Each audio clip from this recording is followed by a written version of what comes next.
Hey, everybody. Welcome back to the Awakener podcast. It's great to be with you today. This is the second show we're doing. This is a great podcast, the best podcast in the world for a number of reasons. First of all, you need to go to theawakener.ca. It will detail you exactly what's happening. The Western world has been infiltrated by a communist conspiracy, and we're turning around. We're voting this stuff out, and they're not going to go away without a fight. And this is specifically what we're going to talk about in this show with the insider in regards to Justin Trudeau, the Liberal Party, and a bunch of kind of things that we're feeling out right now. So we'll get right to it. Insider, how are you? I'm doing great, Awakener. How are you? Okay, so Insider, about a year ago, we did a Canadian show where he started talking about this guy called Mark Carney. And I was like, well, it doesn't make sense that they would bring this guy in if Trudeau, has to leave, because he seems like he's a little bit. But you know what? The Insider, I will give it to you. When I phoned you, I said, you know what? You were right about this. This guy, Mark Carney, was dibbed to be Justin Trudeau's replacement. You can literally see all the bots. When you go on Twitter, you can see all the bots talking about, oh, Mark Carney this, Mark Carney that. I'm going to vote for Mark Carney. I'm going to do this. They are already leading him right to the front door. And you called it, Insider. I appreciate that. Yes, I did. So tell us a little bit about Mark Carney, because obviously a lot of our listeners are from the States, and they're like, why on earth do I care about Canada? Because they're the 51st state. And it's meaningless. But for those viewers, give them a quick kind of spiel. Okay, so guys, so you understand who Mark Carney is, and why I said he is the chosen one. He's the chosen one. He's the chosen one. He's the one who's going to take over for Justin Trudeau. So you have to understand a few things. Mark Carney was the Bank of Canada governor for a number of years. Let's understand what the globalists are, right? So the globalists, one of the biggest aspect of the globalists is the global banking infrastructure. And you cannot be a Bank of Canada governor without getting the blessing of the global banking elite. And so he was the Bank of Canada governor for a number of years. And then when he finished that term, he became the Bank of England governor. So again, apparently messed things up over there. Apparently, yeah, he didn't do the greatest job. And, he took credit over here in Canada for sailing us through the 2008 financial crisis, which was nonsense because our banks are much more stronger than the United States, and our banks are more centralized than the United States. So it had nothing to do with him, and it really had to do with Harper and Flaherty, who was the prime minister and the finance minister at the time. Irrespective, he's got the blessing of the global banking elite. Right. So he's a globalist through and through with those two huge portfolios. Plus, on top of it, if you look at his agenda, he is a crazy environmentalist. I was just about to say that. I noticed that he was a crazy fundamentalist when it comes to climate change and all this stuff. Big time.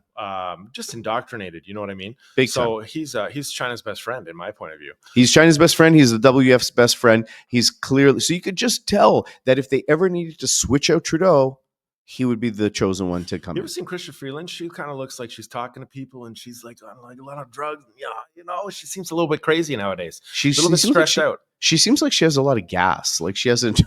Well, that wasn't what I was thinking, but I was thinking there's something nefarious going on with Trudeau, which I've detailed on this podcast. And we were speculating on the phone that they were going to do something to kind of hide Justin Trudeau, to kind of insulate him in regards to this election and kind of maintain power. Now, I guess it's my point of view that the Liberals are not going to go away. I've told you that there's no benefit to Justin Trudeau leaving, because if anything happens when Trudeau leaves and they don't have somebody in there to take his place, to help control power, that all the investigations that are going to come out are basically going to, blackmail, right? Treason. So this is really interesting. It looks like they're swapping out the head. You confirm that, right? That's what I believe. And the way it looks, all the main players in the Liberal Party that are behind Justin Trudeau are now behind Carney's campaign. Right. All the main MPs are coalescing behind Carney. There's much less going with Freeland.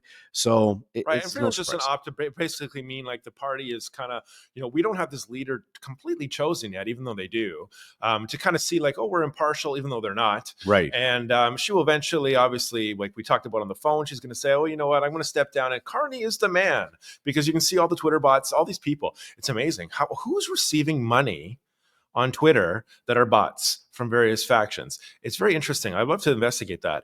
Now, it really makes sense to me, and this is kind of the nefarious thing we've been talking about on this podcast.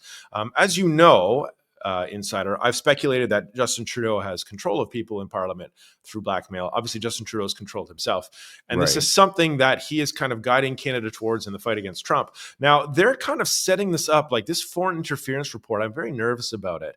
And we had talked about, how the Russians were kind of used as an enemy against us, the right wing, when obviously in the States, as everyone knows, when Donald Trump and the right were you're Russian assets. And they were all hatched as being, in bed with Putin. And everybody ran with that story for so long, but that was all manufactured. Now, this foreign interference report to me really seems like it's going to be, I don't want to read it. It literally seems to me that they're going to fabricate the whole thing and label us Russian assets. And I'm just doing this from kind of my gut instinct, to be honest with you. What are your thoughts? I get what you're saying, that, and it is possible that they could start labeling the right wing. I mean, you saw that they were spending more time attacking the conservatives. They were attacking. They labeled Peterson a Russian asset. They also labeled they labeled media. You're right. They labeled Jordan Peterson Russian asset. A lot of the media people, the talking heads, they labeled them Russian media assets. So it's very possible. And they also, you notice on Twitter and things like that, they've minimized China's effect. They've tried to wash away what effect China has had completely, even though we know that there was various writings that were receiving money and they were being sponsored by China. We knew this. We obviously knew this to get Harper out of office, to put somebody in office that was going to go along with the agenda, which we've covered for years. But I'm nervous only because I feel like these people are going to repeat the Russian fiasco. Now, remember how when things happen here in Canada, we're a few years behind what happens in the States. So this whole fiasco to me seems like an attempt to not relinquish power based on opposition kind of being foreign agents, and then using that as, well, we don't need to step down. Now, is there any kind of options for the Liberals to do something like that? Or like, even, let's pretend like we don't know who this justice is and who appointed her. We know she was appointed in 2015. What is her name again? Justice Hogue. She's from Quebec. So we don't know exactly who's appointed her, but my suspicions are that it's not going to be good. So do they have any method to kind of declare a national emergency under the guise of we have political infiltration or whatever they want to do? Sure, the Liberals could do that. I mean, we saw how quickly they invoked the Emergencies Act, which was later found out to be unconstitutional. But the law is still there, and they can invoke it through cabinet. Right. And then obviously they have until October, as we discussed, and then they can technically prorogue Parliament for 1 year afterwards. So they could prorogue Parliament for 1 year under a guise of a national emergency and do another quasi-investigation after the foreign interference report comes out, and then declare, well, these kind of are illegal in Canada. I see where you're going with this. You see where I'm going with this, right? Yes. My language is not the best, so I'm trying to explain to you the nefarious of what's going on. So the nefarious of what's going on is obviously Hunter Biden, Joe Biden, Barack Obama is going to lead to Trudeau. The reason why Trudeau happened was because they needed somebody in Canada to accomplish various aspects before this war they were setting up. So they put Trudeau in place. We know this. You know this if you listen to my material. The problem is that Trudeau and crew are getting their backs pushed against the wall where the truth is going to come out. And it's much like, blaming your political opponent. Oh, you're the ones who did this, even though it's a textbook weapon of war. You blame your political opponent for what you yourself are guilty of in an attempt to not relinquish power. So I cannot see anything good happening from this. Let's hope I'm wrong, but we're going to wait for that foreign interference report. But it's like, 6 days from now? Yeah, very soon. Yes. It's very soon. Very soon. It is really amazing how everyone has completely forgot about China. China's kind of been wiped out, like you said, from this investigation. Don't forget that Trudeau was training fighters how to fight in China. They're training them how to fight in cold weather climates. Here in Canada, that? Yeah.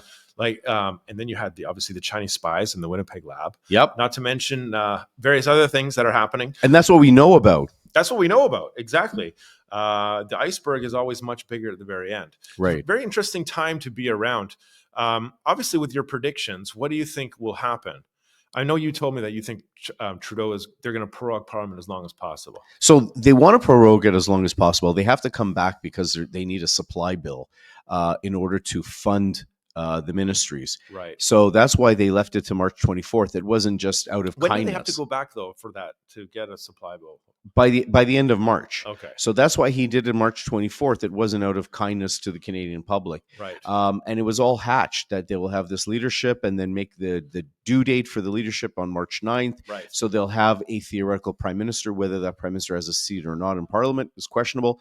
And then any excuse to kind of buy time before the polls, exactly, kind of swing a little bit better in their favor. And maybe this foreign interference report is a way to kind of manipulate Canadians into thinking, oh my goodness, look what they did, and they're all Russians, and then kind of move the tides over where they can then have an election and get power again. Yeah. Who knows? You can start seeing that their liberal bots, their pollster bots are, the liberal favored pollsters are trying to show at the polls that the liberals are getting a second wind a little bit. Oh, sure, it's ridiculous. the conservatives are still in control, but they're trying to show that the margin is tightening. And that's really only a product of every night on the news, they're talking about the liberal leadership. They're talking about Freeland, Carney. This sounds like Kamala Harris. This sounds that's what it is. That's what they did. Sounds a lot like, oh my goodness, the talking head is kind of going under. Let's replace the head, and then boom, but somebody different. Instead of replacing Biden with a Kamala, they're going to replace Trudeau most likely with Carney, which is actually a step up. The guy's more educated. The guy he is very educated. He seems very smart. I mean, he's pretty boring when he speaks. I don't know if those pictures with Maxwell are really going to do him any good.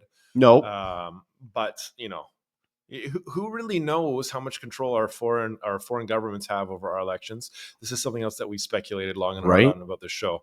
I want to ask you a personal question. What's your thoughts on Jagmeet? So that's a great thing. So here's my. I know you're like biting the bit to talk about him. Let me ask you a question first. What are the chances that he's going to let this government fail? 0. Okay. So here's the thing. So the people can understand, especially if they're not following Canadian politics every day. The Liberals have a minority government, so they need another party to backstop them. So it's like a coalition government, and so the NDP government's going to fail, right? As soon as they have any kind of vote of non-confidence or a budget. Well, hold on. So let me explain, because that's kind of the idea, and that's where all the conservatives are thinking it's going, and it may not go the way they want. Right. So they have a coalition with. They had a coalition with the NDP. The NDP gave them enough votes to backstop them, give them enough as if they had a majority. Jagmeet was continuing to support them and blindly forever. And then finally in December, he said, that's it. I give up. He wrote an official letter saying that in the next non-confidence vote, he is not going to vote confidence with the government. Right. Unless certain politicians are Russian assets. Well, and then, oh my goodness, well, I'm so sorry I had to change my mind. Yeah. But I got to change my mind. Now, my prediction is he could just as easily vote non-confidence and let the government fall. He knows that the Conservatives would win, which would do him no favors. So what he could do as an excuse, and this is my prediction, what Jagmeet is going to say is, well, I had no confidence in Trudeau as a leader, but now that Trudeau has stepped down as a leader, and now we have a new prime minister, which could be Freeland or Carney, or whoever else, but those are probably the two will win. He could say, well, I'm willing to give them a chance because I've spoken to them and we have common goals between the Liberals and the NDP. Remember, the NDP is the Socialist Party. Right. So he could then say, when the time comes to vote non-confidence, like the Conservatives have put motions before, or the throne speech, because when we return to Parliament on March 24th, they have to start off with the throne speech. It's a reset. They start fresh. Right. The throne speech gets a confidence vote, and he could vote still in favor of the Liberals and keep them in power until October. And then, like you said, I get where you're coming from. Right? They could prorogue Parliament because they could say, oh my goodness, we have Russian enemies on the Conservative side, and we need to have a full investigation. And so it's an emergency. Pending outcome of this investigation, which we're going to point to people ourselves, right? Blah, blah, blah, blah. Now, I want to ask you another question. I know our American leaders or listeners, are probably falling asleep here because they're like, well, does Canada matter? And honestly, we don't matter, because all it would take was 6 F-22 Raptors. We're done. Well, I thought we're going to be the 51st state. Well, that's what I'm saying. So none of this is really going to matter. But let me just explain something to everybody, okay? And this is my kind of a question. I did notice something. The Liberal Party of Canada raised by a considerable margin the amount of money it took to raise to become one of these candidates. Correct. What was the amount? So it's now $350,000. Who has $350,000 on a campaign to take a chance? Yeah. for winning on a campaign that's going to last from mid-January to March 9th.